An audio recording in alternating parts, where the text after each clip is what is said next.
Fire reported fire in the kitchen. Operations are on channel 4. Engine 61, truck 61, support unit 61. Is this going on scene? Heavy smoke fire showing from side B. Unit 61 is command. Be advised, we have a hole through the floor on the machine.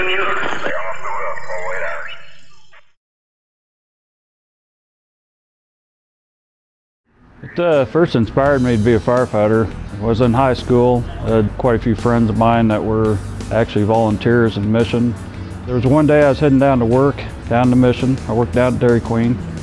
And on my way there was a car accident. The intersection there at Capt and I believe it was a side street there right next to North. The gentleman was driving a Volkswagen and he went completely through the windshield and he came back into his driver's seat. And I just happened to drive up on it and saw he was all bloody and stuff. I had an apron in my car, took it, wrapped it around his head, keep him from bleeding so much there, and someone else called 911. They came there and picked him up and took him to the hospital. Later on, I found out it was Brady Wolf's brother, which Brady Wolf was also a volunteer down the Mission at the time, and he ended up being on full-time down at District. So just kind of being around some of these guys that, from high school really inspired me to become a firefighter. I believe I started my career back in 1978, around I believe it was September, October. The most memorable moments I've had, I guess probably when I first started out, we used to have a board over here in the bay, had everybody's name on it, and every run that you made when you came up here, you'd stick an X to your name. So it ended up being pretty competitive with the call runs that we made. Pretty much ended up being me and Bob Pape trying to outdo each other, and we all know how Bob is on being competitive. I beat him a few times, and he's beat me a few, but it was fun. Let's go back to when I was still a volunteer. I remember we only had one guy here at the station. Back then, you know, we used to have a lot of fires and stuff. But anyway, we only had one guy here. It was Captain Vanderhagen when I first got on as a volunteer. There'd be times, you know, in the evening that the EMS call would come out. And I'd come up here and old Frank would always be sitting out here on the stoop in front of the station, waiting for somebody to come. You know, I come in here pretty quick and getting all my stuff together, and, you know, he still sits out here like there's nothing going on. But anyway, we sit here and wait for other people to get here. Nobody shows up, and I remember quite a few times that just me and him went out on the engine.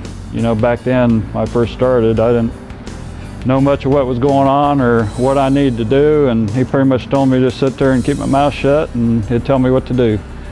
And there's other times we went on medical calls, just me and him on an ambulance, and I remember after we got the patient in the ambulance, he'd stick me in the back, and back then we had them old long white coats that we had to wear. It said bearing fire on them. You know, he made me put one of them on, but I sat back there with the patient. You know, I wasn't EMT back then, so I kind of felt kind of strange sitting back there with the patient, not being able to do anything, but he'd just drive us on to the hospital and we'd drop the patient off.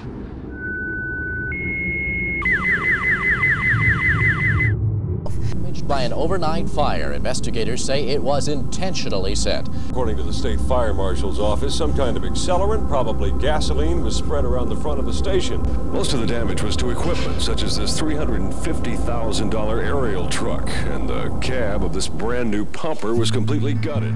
I was probably about 2 years, maybe a year and a half, 2 years after I started. We had the fire here at the station.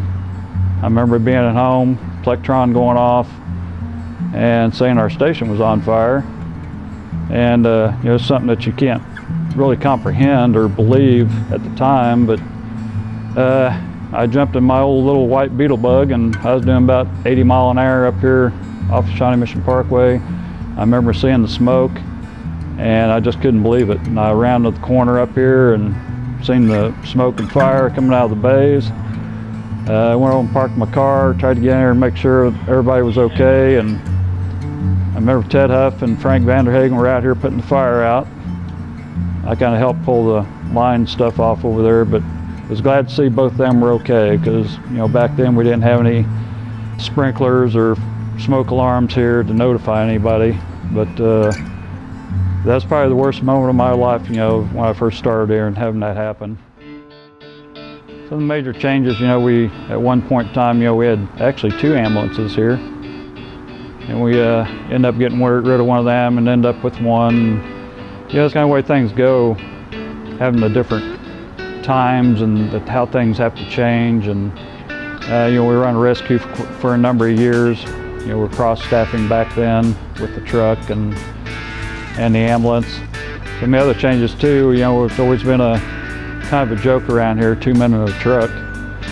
We used to run the ladder truck out of here with only 2 guys on it, which was kind of ridiculous, but hey, we do what we're told.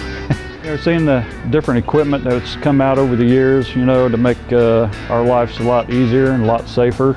You know, the rigs that they came out with now and compared to the old ones, and because I remember driving some of them old engines that we had, or pumpers, whatever you want to call them.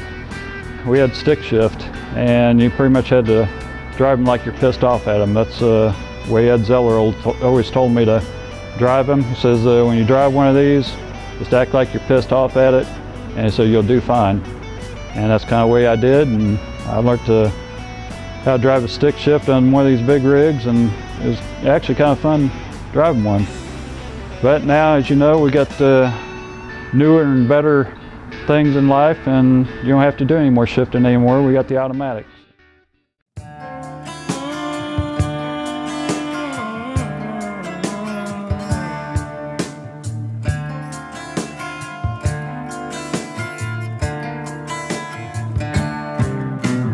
I am just a simple man working on the land.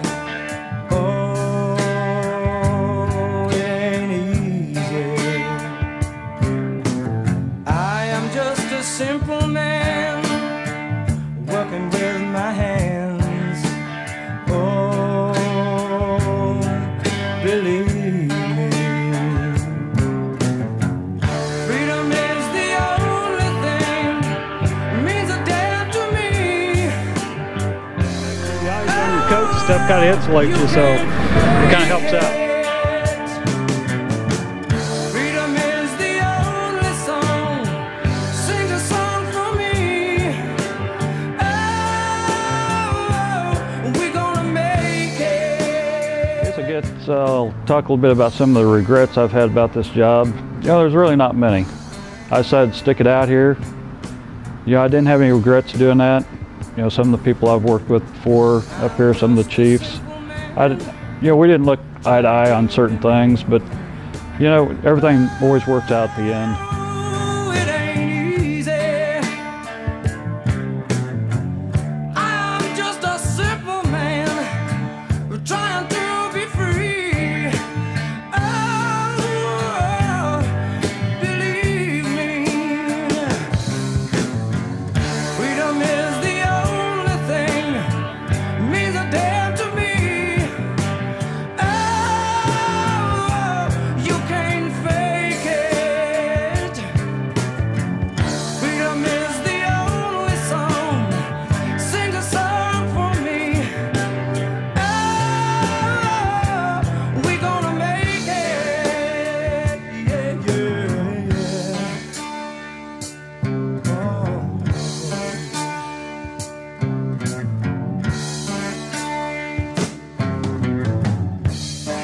I am just a simple man working on the land. Oh, it ain't easy. Yeah, I'm just a simple man working with my hands. Oh, baby, believe me. I'm just a simple man. Yeah.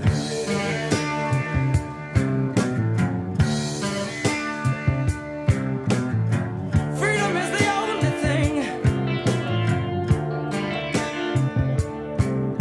means a damn to me. That's probably the best advice I can give to any firefighters, is just to make sure that you're safe and your fellow firefighters are safe.